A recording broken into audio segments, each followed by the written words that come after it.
அப்போ யோசேப்பு சொல்கிறாரு, நான் தான் யோசேப்பு, நம்ம அப்பா உயிரோடு இருக்கிறாரா அப்படின்னு வாஞ்சையாக கேட்குறாரு. அவங்களுக்கு புரியவே இல்லை.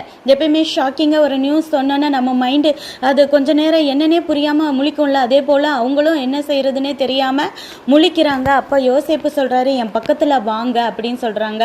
இவங்க எல்லாரும் பக்கத்தில் போகணுன்னு சொல்கிறாரு.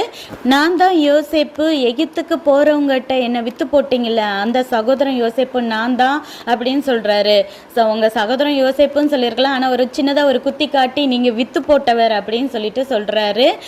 நீங்கள் என்னை விற்று போட்டதுனால எதுவும் மனசு கஷ்டப்பட வேண்டாம், எதுவும் நீங்கள் தப்பாக நினச்சிக்க வேண்டாம், நீங்கள் எதுவும் வேதனைப்பட வேண்டாம். நீங்கள் இப்போ பார்க்குறபடியே நிறைய உயிர்களுக்கு தானியங்களை கொடுத்து நிறைய தேசத்தில் உள்ள ஜனங்களை காக்கிறதுக்காகத்தான் ஜீவரட்சணை செய்யும்படிக்கு தேவன் என்ன உங்களுக்கு முன்னாடி அனுப்புனாரு.